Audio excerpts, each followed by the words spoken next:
তাসবিহ দানা এটা ভালো মানুষ বানায় না, এটা শয়তানে বানাইছে, শয়তানে।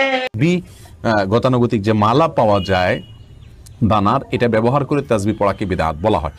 কিন্তু আমরা বিনয়ের সঙ্গে এর সঙ্গে দ্বিমত পোষণ করছি, এটাকে আমরা বিদআত বলবো না। তাসবিহর দানা হচ্ছে রিয়াকারী, লোক দেখানো কাজ। লোক দেখানো কাজ শিরকি কাজ, হাতে ঝুলিয়ে নেওয়া আছে। মাশাআল্লাহ, গ্রামের মুসল্লি সবসময় তসবিহ ছাড়ে না, কত সুনাম হচ্ছে গ্রামে। আসসালামু আলাইকুম ওয়া রাহমাতুল্লাহি ওয়া বারাকাতুহু। প্রিয় ভাই ও বোনেরা, আপনারা যারা ভিডিওতে ক্লিক করেছেন আপনাদেরকে অসংখ্য ধন্যবাদ। আশা করি আজকের সম্পূর্ণ ভিডিওটি দেখার চেষ্টা করবেন।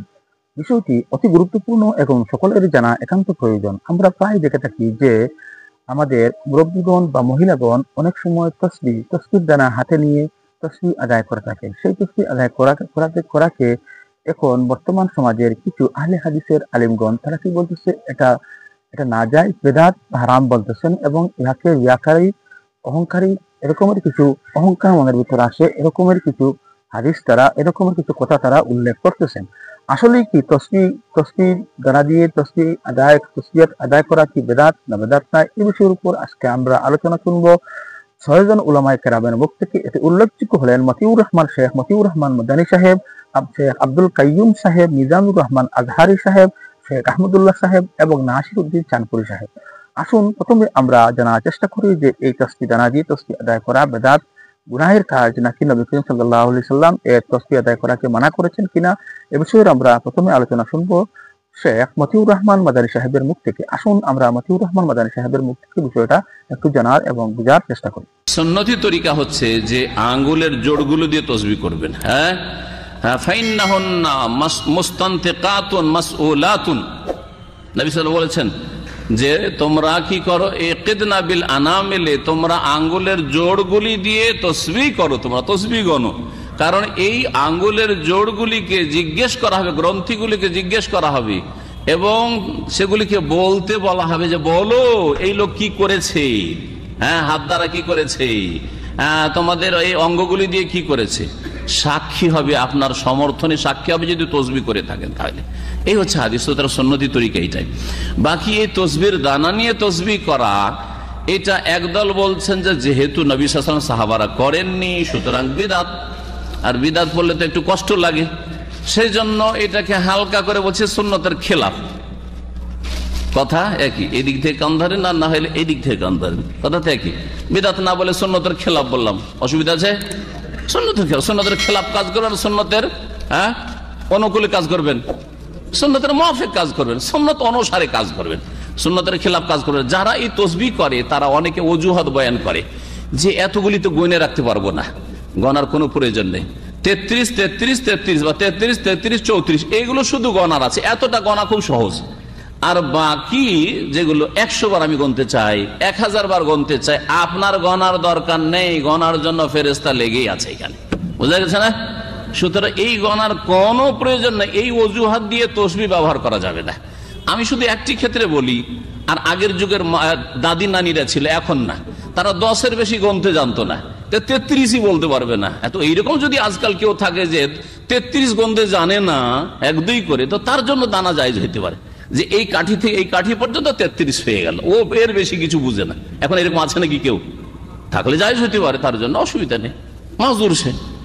আর বাকি লোকের জন্য ঠিক নাই এই তসবিহর দানা। তসবিহর দানা হচ্ছে রিয়াকারী, লোক দেখানো কাজ। লোক দেখানো কাজ শিরকি কাজ, হাতে ঝুলিয়ে নেওয়া আছে। মাশাআল্লাহ, গ্রামের মুসল্লি সবসময় তসবিহ ছাড়ে না, কত সুনাম হচ্ছে গ্রামে। তারপরে মানুষকে ধোঁকা দেওয়ার কাজ, অনেকেই ঠকার জন্য দাড়ি রাখে, ঠকার জন্য তসবিহ ব্যবহার করে। বরং আরবরা অনেকে তসবিহ ব্যবহার করে, এটা খেলা করে, তসবিহ নিয়ে তসবিহ ঘুরাচ্ছে, সমস্ত পাপ করছে, নামাজের সময় চলে যাচ্ছে গাড়ি নিয়ে, ড্রাইভার দেখবেন এখানে আল্লাহ হাসা জবাইল করছে, তসবিহ ঘোরাচ্ছে, নামাজও পড়ে না। হ্যাঁ, কথা হচ্ছে এই তসবিহ খেলতামাশা হয়ে গেছে, তসবিহ রিয়াকারী, লোক দেখানো কাজ হয়ে গেছে, শিরকি কাজ হয়ে গেছে।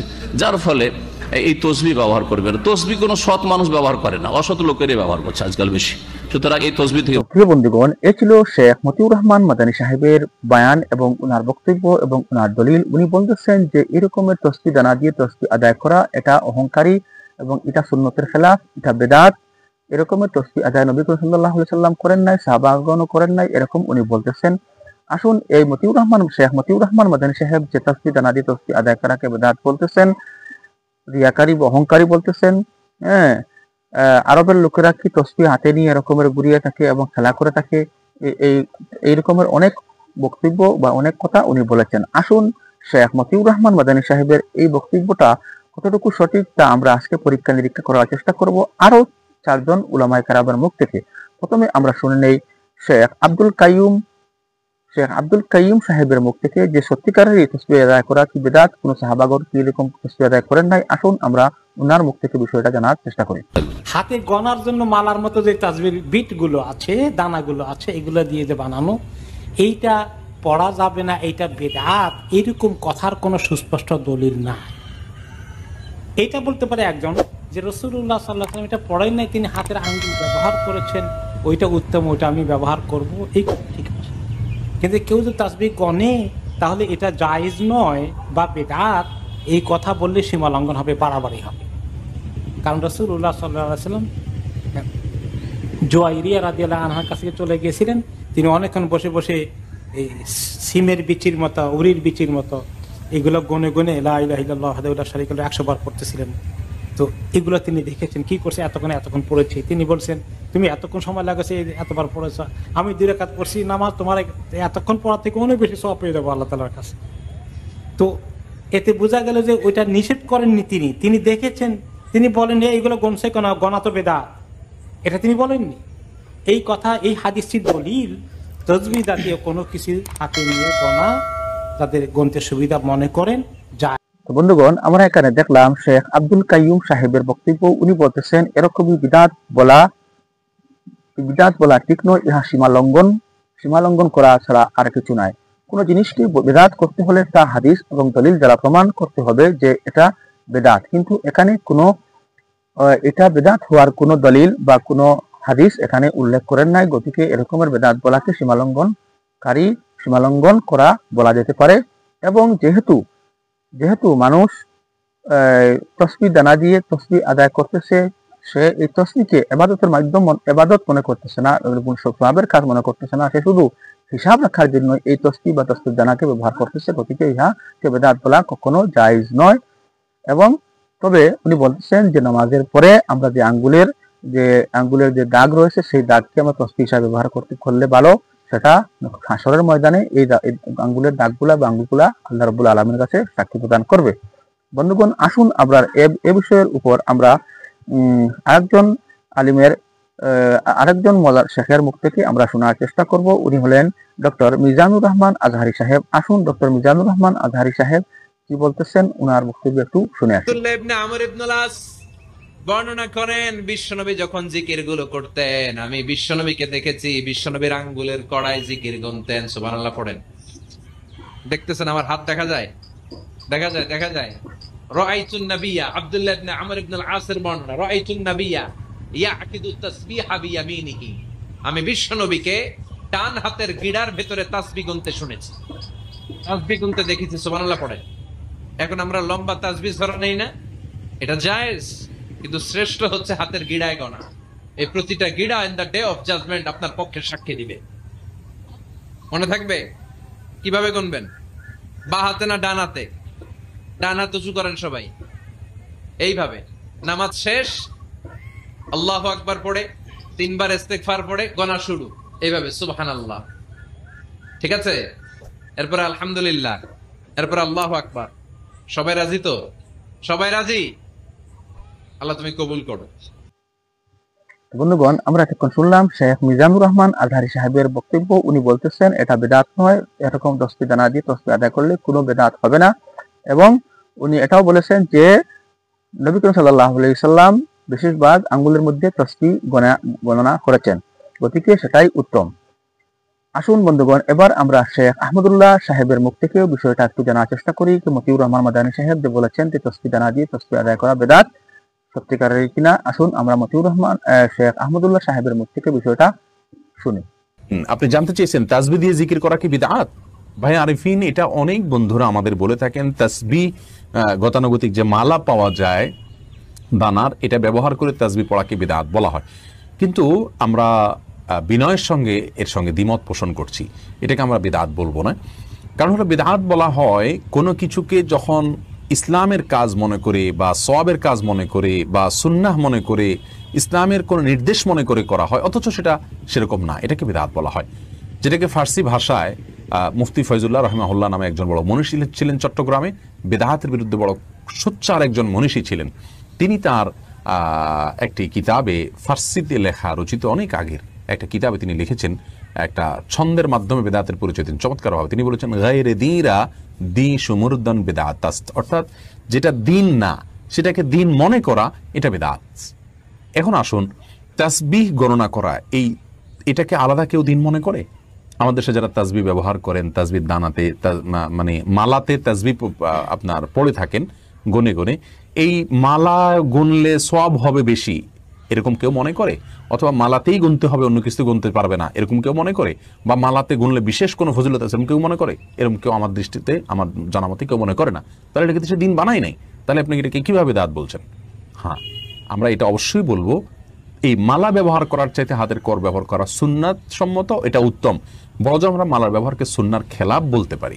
যদিও কোনো কোনো সাহাবীরা খেজুরের বিচি বা অন্য কিছুকে তাসবিহ গণনার জন্য ব্যবহার করেছেন, তারা জানা যায়। অতএব সেই হিসাবে পরিপূর্ণ আমরা এটাকে বেদাত তো বলার প্রশ্নই ওঠে না, সুন্নাহ বিরোধীও পরিপূর্ণ বলতে পারি না। তবে হ্যাঁ, নবী সাল্লাল্লাহু আলাইহি সাল্লাম বলেছেন, হাতের যে করগুলো মানুষ জিকিরের জন্য ব্যবহার করে, এগুলো কিয়ামতের ময়দানে উজ্জ্বল হবে, এগুলো জ্বলতে থাকবে, আলোর কাজ দিবে, বিধায় এই করের মধ্যে গুনতে পারলে সেটা ভালো। কেউ যদি এখানে স্মরণ রাখতে না পারেন তাসবিহ। এ ছিল শেখ আহমদুল্লাহ সাহেবের বক্তব্য। উনিও বলতেছেন যে এটা কোনো বিদআত নয়, এটা বিদআত বলা ঠিক নয়, তসবিহ দানা দিয়ে তসবিহ আদায় করা জায়েজ, কোনো অসুবিধা নাই। বন্ধুগণ, আসুন আবার আমরা শোনার চেষ্টা করি শেষবারের মতো মুফতি নাসিরউদ্দিন চাঁদপুরী সাহেবের বক্তব্য। আসুন মুফতি নাসিরউদ্দিন চাঁদপুরী সাহেব বিষয়টা নিয়ে কি বলতেছেন আমরা একটু জানার চেষ্টা করি। মুহাদ্দিসিনে জাম তসবিহ দানা ব্যবহার করা সম্পর্কে কি বলছেন? এ সম্পর্কে 5 জন মুহাদ্দিসের গবেষণা। নম্বর 1, মোল্লা আলী কারি রাহমাতুল্লাহ আলাইহি, স্বনামধন্য হানাফি মুহাদ্দিস, মিশকাতুল মাসাবিহের সর্ববৃহৎ আরবি ব্যাখ্যা গ্রন্থ তিনি লিখেছেন মিরকাতুল মাফাতিহ।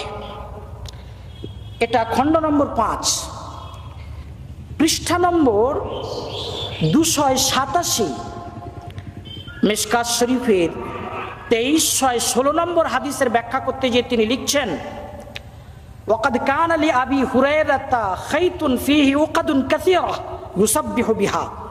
হযরত আবু হুরায়রা সাহাবী রাদিয়াল্লাহু তাআলা আনহুর কাছে অনেকগুলো গিরো বিশিষ্ট একটা তসবিহ ছিল, সেই তসবিহ দানা দিয়ে গণনা করে তিনি তসবিহ পড়তেন। মোল্লা আলী কারি রাহমাতুল্লাহ আলাইহি লিখছেন, ওয়া জামু আন্নাহা বিদআতুন গায়রু সহিহ লিউজুদি আসলিহা ফি সুন্নাহ। তসবিহ দানা দ্বারা গণনা করে তসবিহ পড়া বিদআত মনে করাটা ঠিক নয়, কেননা নবী সাল্লাল্লাহু আলাইহি ওয়াসাল্লামের হাদিসে এর প্রমাণ আছে। মুহাদ্দিসিনদের মধ্যে দ্বিতীয় একজন মুহাদ্দিস, আহলে হাদিস মুহাদ্দিস আব্দুর রহমান মুবারকপুরী, তার লেখা কিতাব তোহফাতুল আহওয়াজি, সুনানে তিরমিজির ব্যাখ্যা গ্রন্থ, খণ্ড নম্বর 9, এই 9 নম্বর খণ্ডে 322 নম্বর পৃষ্ঠায় মুহাদ্দিস আব্দুর রহমান মুবারকপুরী সাহেব তিনি 2টো হাদিস উদ্ধৃত করেছেন, যেটা আমরা সুনান আবু দাউদে পড়েছি, হযরত সাদ ইবনে আবি ওয়াক্কাস রাদিয়াল্লাহু আনহুর হাদিস। আর একটা হাদিস তিনি উদ্ধৃত করেছেন সাফিয়া রাদিয়াল্লাহু আনহার হাদিস, যেটা সুনানে তিরমিজিতে 3789 সিরিয়াল নম্বরে বর্ণিত আছে। উনি বলছেন, এই 2 হাদিস দ্বারা বোঝা গেল কাঁকর দ্বারা বা খেজুর বিচি দ্বারা গণনা করে তসবিহ পড়ায় অসুবিধে নেই। মুহাদ্দিসিনদের মধ্যে তৃতীয় মুহাদ্দিস যিনি তসবিহ দানা ব্যবহার করা সম্পর্কে লিখেছেন, একজন আহলে হাদিস মুহাদ্দিস আল্লামা শাওকানি। নাইলুল আওতার কিতাবে 2য় খণ্ডে 211 নম্বর পৃষ্ঠায় তিনি লিখেছেন যে কাঁকর দ্বারা গণনা করে কিংবা খেজুর বিচি দ্বারা গণনা করে কিংবা তসবিহ দানা দ্বারা গণনা করে তসবিহ পড়া জায়েজ আছে। চতুর্থ মুহাদ্দিস যিনি তসবিহ দানা ব্যবহার করার বিষয়ে লিখেছেন এবং খুব জোর দিয়ে বিশদ বিবরণের সাথে লিখেছেন, তিনি হলেন ইমাম জালালউদ্দিন সুয়ুতী রহমাতুল্লাহ আলাইহি। ইমাম সুয়ুতী রহমাতুল্লাহ আলাইহি এ সম্পর্কে স্বতন্ত্র একটা বই লিখেছেন, তার নাম আল মিনহা ফিস সুবহা। ওই কিতাবের মধ্যে আল্লামা জালালউদ্দিন সুয়ুতী রহমাতুল্লাহ আলাইহি লিখছেন, ওয়ালাম ইউনকাল আন আহাদিম মিনাস সালাফ ওয়ালা মিনাল খালাফ আল মানউ মিন জাওয়াজি আদ্দি যিকরি বিস সুবহা বাল কানা আকসারুহুম ইয়াউদ্দুনাহু বিহা ওয়ালা ইয়ারাউনা যালিকা মাকরুহান। কত সুন্দর কথা বললেন। সালাফে সালিহিন এবং তাদের পরবর্তী যে সমস্ত সৎ মানুষেরা গত হয়েছেন, তাদের একজনও অদ্যাবধি তসবিহ দানা ব্যবহার করতে নিষেধ করেননি, বরং তাদের অধিকাংশ এমন গুজরেছেন যারা নিজেরাই তসবিহ দানা দ্বারা গণনা করে তসবিহ পড়তেন। বোঝা গেল তসবিহ দানা দ্বারা গণনা করে তসবিহ পড়া জায়েজ, এ বিষয়ে সালাফে সালেহিন এবং তাদের পরবর্তী বুজুর্গানে দিনের এজমা আছে। এটা হাদিস দ্বারাও প্রমাণিত, সালাফে সালেহিনের এজমা দ্বারাও প্রমাণিত। কেউ এ বিষয়ে কোনো নিষেধ করেননি। মুহাদ্দিসিনদের মধ্যে পঞ্চম মুহাদ্দিস যিনি তসবিহ দানা ব্যবহার করা সম্পর্কে লিখেছেন, সুনানে আবু দাউদের ব্যাখ্যাকারক খলিল আহমদ সাহারানপুরি রহমাতুল্লাহ আলাইহি বাজলুল মাজহুদে দ্বিতীয় খণ্ডে 355 নম্বর পৃষ্ঠায় লিখেছেন যে তসবিহ দানা ব্যবহার করায় কোনো অসুবিধা নেই। এবং তিনি ওখানে আরো দুটো কথা লিখেছেন। তিনি লিখেছেন যে সালাফে সালেহিন তো বলতেন এই তসবিহ দানা এটা হলো সাউতুশ শয়তান, শয়তান জব্দ করার চাবুক। আর দ্বিতীয় কথা লিখেছেন, জুনায়েদ বাগদাদি রহমাতুল্লাহ আলাইহি শেষ জীবনে সবসময় তসবিহ নিয়ে ঘুরতেন। কেউ তাকে এ বিষয়ে জিজ্ঞেস করলে তিনি বলেছিলেন যে এই তসবিহর বরকতে এ পর্যন্ত পৌঁছেছি। আল্লাহ সুবহানাহু ওয়া তাআলা আমাদেরকে বেশি বেশি তসবিহ তেলাওয়াতের তৌফিক দান করুন। শায়েখ, বর্তমান যারা তাসবিহ দানা ব্যবহার করার নিষেধ করছেন, তারা বলেন আঙুলগুলো আল্লাহর দরবারে সাক্ষ্য দেবে, তাই আঙুলে গণনা করা উচিত। এ সম্পর্কে আপনি কি বলেন? আঙুলগুলো আল্লাহ সুবহানাহু ওয়া তাআলার কাছে সাক্ষ্য দেবে, তাই আঙুলে গণনা করা উচিত, তসবিহ দানা ব্যবহার করা যাবে না, এটা ভুল কথা। এই জন্য যে এ তসবিহ দানা দ্বারা যখন কেউ তসবিহ পড়বে, আল্লাহ আল্লাহ আল্লাহ আল্লাহ, কিংবা কোনো তসবিহ তাহলিল পড়ছে, এ তো আঙুলের দ্বারাই পড়ছে, আঙুলের দ্বারাই আঙুলের সাহায্যেই তো পড়ছে, তো আঙুলগুলো আল্লাহর দরবারে কেন সাক্ষ্য দিতে পারবে না? সুতরাং তাদের এই যুক্তিটা ভুল। হযরত, তসবিহ পড়ার ক্ষেত্রে আঙুলে গণনা করা এবং তসবিহ দানা নিয়ে গণনা করা উভয় রকম জায়েজ আছে, কিন্তু উত্তম কোনটি? আঙুলে তসবিহ গণনা করা বেশি ভালো এবং তসবিহ দানা ব্যবহার করা জায়েজ। কিন্তু কেউ যদি হাজার হাজার তসবিহ পড়ে তো নিশ্চয় আঙুলে গণনা করা মুশকিল, সেক্ষেত্রে তসবিহ দানা ব্যবহার করতে পারে, কোনো রকমের আপত্তি কিছু নেই। রব্বানা তাকাব্বাল মিন্না ইন্নাকা আনতাস সামিউল আলিম ওয়া তুব আলাইনা ইন্নাকা আনতাত তাওয়াবুর রহিম। সুনানে আবু দাউদ খণ্ড নম্বর 1 পৃষ্ঠা নম্বর 210। ইমাম আবু দাউদ রাহিমাহুল্লাহ লিখছেন, বাবুত তাসবিহি বিল হাসা, কাঁকর দ্বারা গণনা করে তসবিহ পড়ার বর্ণনা। এই পরিচ্ছেদের অধীনে 1500 নম্বর হাদিস লিখছেন। নিজের সনদ মিলিয়ে ইমাম আবু দাউদ রাহিমাহুল্লাহ বর্ণনা করছেন যে জান্নাতের সুসংবাদ প্রাপ্ত 10 জন সাহাবার মধ্যে একজন সাহাবী আছেন সাদ ইবনে আবি ওয়াক্কাস রাদিয়াল্লাহু আনহু। তিনি বলছেন যে আমি একদিন রাসূলুল্লাহ সাল্লাল্লাহু আলাইহি ওয়াসাল্লামের সাথে একজন মহিলার কাছে প্রবেশ করলাম। ওই মহিলা সাহাবিয়ার সামনে অনেকগুলো কাঁকর কিংবা খেজুর বিচি রাখা ছিল, যেগুলো দ্বারা ওই মহিলা সাহাবিয়া গণনা করে তসবিহ পড়ছিলেন। এটা দেখে রাসূলুল্লাহ সাল্লাল্লাহু আলাইহি ওয়াসাল্লাম বলেছিলেন যে আমি কি তোমাকে এমন দোয়া বলে দেব যে দোয়াটা এর থেকেও বেশি ফজিলতপূর্ণ? তার মানে এতগুলো কাকর বা খেজুর বিচি নিয়ে গণনা করে এতক্ষণ যাবত তসবিহ পড়ে তুমি যা সওয়াব হাসিল করেছো, সেই দোয়াটা পড়লে তার থেকে বেশি সওয়াব তোমার মিলে যাবে। এই বলে তিনি দোয়া বললেন এই দোয়াটা পড়ো। সুবহানাল্লাহি আদাদা মা খালাকা ফিস সামা, সুবহানাল্লাহি আদাদা মা খালাকা ফিল আরদ, সুবহানাল্লাহি আদাদা মা খালাকা বাইনা যালিক, সুবহানাল্লাহি আদাদা মা হুয়া খালিক। বললেন আল্লাহু আকবার, আলহামদুলিল্লাহ, লা ইলাহা ইল্লাল্লাহ, লা হাওলা ওয়ালা কুওয়াতা ইল্লা বিল্লাহ। এই কথাগুলো এইভাবে বলো। হাদিস পুরো হলো। এটা সুনানে আবু দাউদের 1500 নম্বর হাদিস। বোঝা গেল তসবিহ দানা ব্যবহার করা, কাঁকড় ব্যবহার করা বা খেজুর বিচি, তেঁতুল বিচি দ্বারা গণনা করে তসবিহ পড়া, এতে অসুবিধা কিছু নেই। কেননা রাসূলুল্লাহ সাল্লাল্লাহু আলাইহি ওয়াসাল্লাম ওই মহিলাকে কাঁকড় বা খেজুর বিচি দ্বারা তসবিহ পড়তে দেখে তাকে নিষেধ করেননি, তাকে বলেননি যে তুমি এটা করছো কেন, বর্জন করো। বোঝা গেল এটা জায়েজ আছে। মুহাদ্দিসিনদের পরিভাষায় এটাকে বলা হয় হাদিসে তাকরিরি। আমরা এরপর আলোচনা করব ইমাম আবু দাউদ রাহমাতুল্লাহ আলাইহি 1500 নম্বর যে হাদিসটা লিপিবদ্ধ করেছেন, সূত্রগতভাবে এই হাদিসটা কেমন এ সম্পর্কে মনে রেখো। ইমাম আবু দাউদ সুনান গ্রন্থে কোনো হাদিস বর্ণনা করার পরে যদি নীরবতা পালন করে, তার মানে ও হাদিসটার সনদ কি পর্যায়ের এটা যদি উনি না বলেন, তার মানে সে হাদিসটা ইমাম আবু দাউদ রাহিমাহুল্লাহর গবেষণা মতে গ্রহণযোগ্য সহিহ।